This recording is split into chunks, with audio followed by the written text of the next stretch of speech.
I think it's Madison, Midwest there, and then we'll be working there, next Thursday night. So I need to make sure the last thing I do is exactly what I want them doing when I leave. If I ride out with them bucking and kicking and jumping and running around, that's what they're going to think life is. And you might say, but those horses are trained, they shouldn't do that. I'm trained.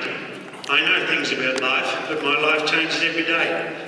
I can think that the human race was awful one minute and think it's brilliant the next minute, depending on how I'm treated. Same with the horses. They will change as we go along. The great thing with having a trained one is that he knows how to get him. You can always get him back, but you still have to keep them at that high level. So here I'm going to get the big boy just to go into my hands a little. He likes to every now and then go into my hands and actually fight them, so I'm just going to drive him until he goes soft, and then I'm going to release my rein a little bit. As much as working them, this horse has had to really stand up. At home I ride him once a day. I've been giving him 3 little rides every day here at Equine Affaire. We'll do a roll back and canter over his rocks there. And I might just see what happens if I set him up to do a flying change. So the way I do that at home is that I work a lot on the sideways movement. This horse's sideways movement at a walk is fairly neat. And so when I'm going for a flying change, I need to understand exactly what a horse does to change leads. 1 minute he's on the left lead, inside hind and inside front together. The next minute he's flying change to the right. The reason a horse will pick up the wrong lead or will fly only in front and not in behind is because we're just pushing that part of his body. So if I'm cantering and I can get a horse high enough level to canter sideways, there is my flying change. So I go sideways and there is my flying change there when I change direction. So that's all I'm working on. I've had some people say that's too easy to work. Well, whereabouts do you put your hand? Where do you put your foot? Where do you squeeze your left butt cheek? If you make it too difficult for a horse, if you do so much that it becomes a difficult thing, he finds it hard to understand it too. We read books, we watch DVDs, we're on the internet all day long. What does a horse do when we're not riding him? He eats, drinks and sleeps and reproduces. He's not looking for difficult things in his life. He's not out looking for things that are hard, he wants things that are easy. So I've found that if I can get him, and the way I get my sideways movement is I get control of the drive foot. So the first thing I do on any horse is make sure I can stop him with his nose bent. Then I want to make sure I can get control of this inside hind foot. That is my speed foot. If I own that, I'll own all speed on a circuit of the ride. Then I want control of the inside front foot. That is my direction foot. With his nose to the left, to the right still, I want to control on his outside front foot. Then I want to see with his nose straight if I can move his outside hind. So if I can control all 4 feet, inside hind on the left for speed, inside front on the left for direction, outside front on the right for direction, and outside hind, I will own this horse in all movement. And then all I need to say as I'm going along is we're on the left lead, push sideways a little, and then change to the other lead. So I'm going to show you what happens. This fella cannot canter sideways yet, and he makes a lot of mistakes on the lead change.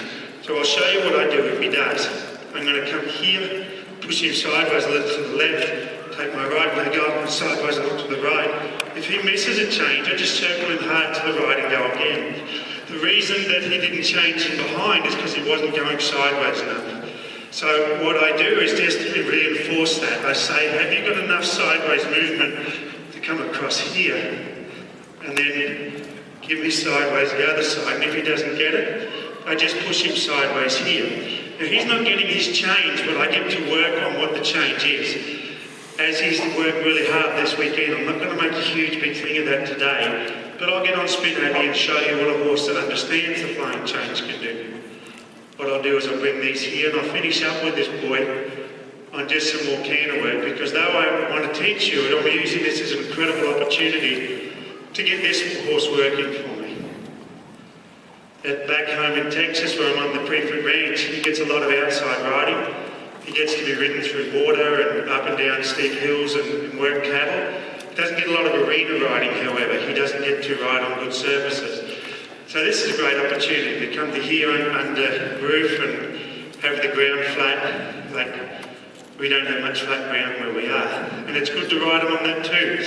If you can work a horse on uneven surfaces, through water and through all those different things, you'll always have him. If you need a perfect ground for your horse the whole time, he won't be everything he needs to be.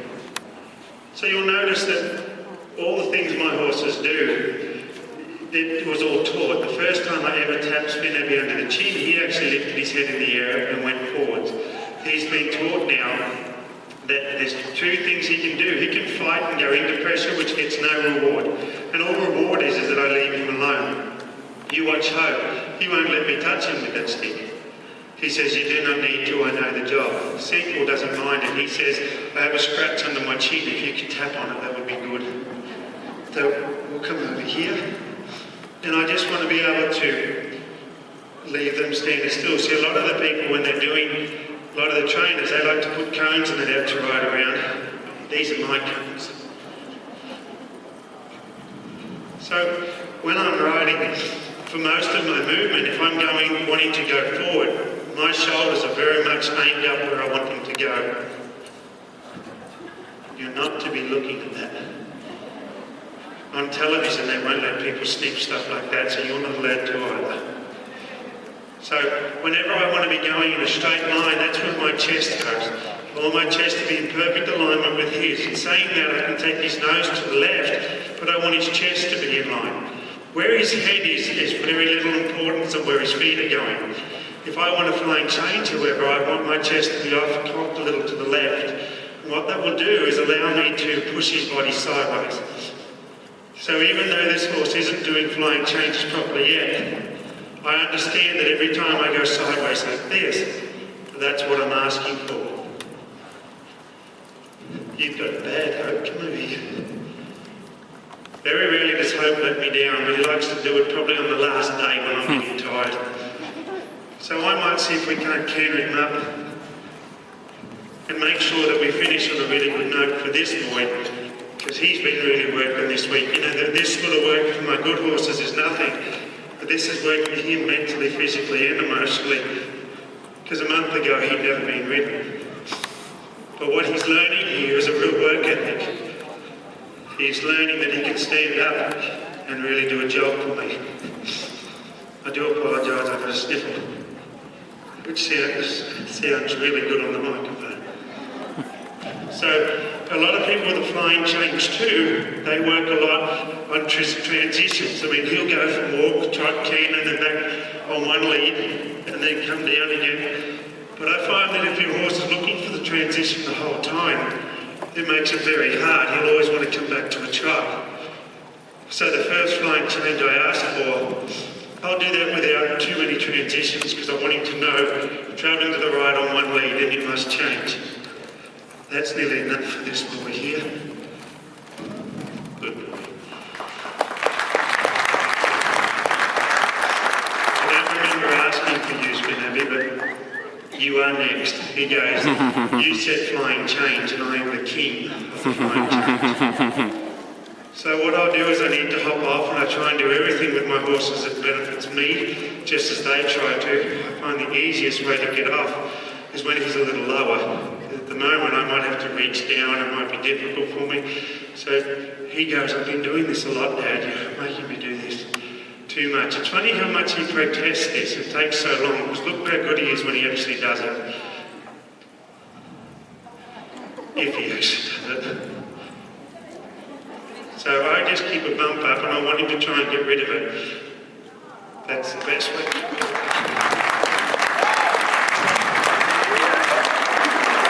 No sleeping on the job. You can sleep when you go home. Got to work now. Good boy. Now be careful when I leave you alone with these horses, because Sequel, the one looking at you now with the dirty look, he doesn't want any more in the team. So you just have to be aware of him, because he did bite you yesterday. So look at Spinabby waiting. Now he's a horse that was doing flying changes on the third ride of his life. And the way he did it was I asked him to go sideways. I have a side pass on them, a very basic side pass on them, on the third ride of their life. And then I put like my leg on for a side pass the other way, and he did this very up in the air flying change. And I thought, wow, what a super trainer. And then I put my leg on the other one, and he'd jump about 4 foot in the air, and I thought, wow, I better train him a little bit more. Within a month, he was doing flying changes every second stride. Within 3 months, every stride. And, around that time, I started to think that I think this horse could probably canter backwards, and he's been doing that, the start of that ever since. So what holds those horses out there, what makes them so solid on their job, is they know that everything goes quiet.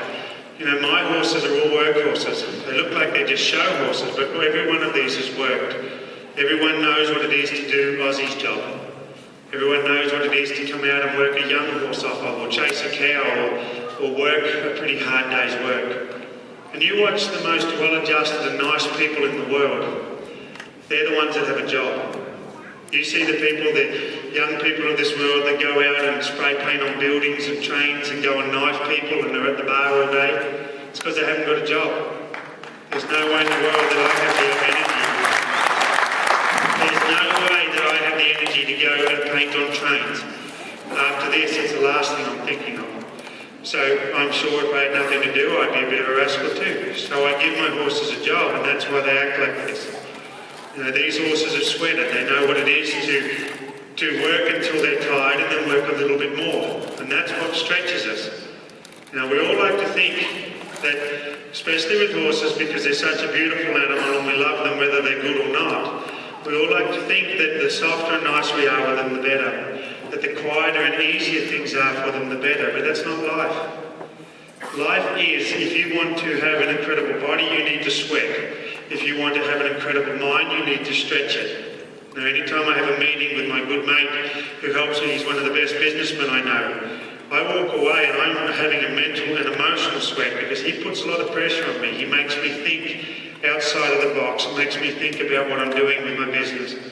And it would be easier not to go to him. It'd be easier to stay away and not feel so frazzled when I leave. But my mind always grows a little bit. He opens me up to the things I need to do. Because I just like to go around to every arena in the world and do my shows for free, just as long as people wouldn't charge me for fuel and food and stuff like that. It's funny though, all the stuff people want me to do for free, and I can't go to the store and get stuff for free. So my businessman mate, he says, Guy, you need to make the money as well before you're truly successful. And so when I go to him, I always walk away a little stressed, but I know that it's a big part of it. And the same with my horses. Stress isn't a problem as long as you know why it's happening and you benefit from the rewards. So I'm going to come and bring this mare here. And you can see that the proof is in the pudding. If you saw me train on one and have him all sweated up and have him a little flustered and never saw the results of it, you would probably wonder if it was a good thing or not. I'm sure that the people who go to those army camps and are yelled at by a bald man who was yelled at by a bald man before him, that you wouldn't really like it. And yet you watch an army troop at the end of their training, and they're the most obedient and they seem to be well-adjusted people. So this here is a little bit like an army troop. And Sequel and Pride, they look like they're not very happy, but that's okay. They don't like to be rubbed on, and my training sort of does make them come and get on each other a little bit, because that's the way I can keep them so close together. And Aussie, you're just being wonderful. Aussie's the new boy in the team, and they are the bald ones that yell at him. So I might see if we can't come and grab this boy a little bit.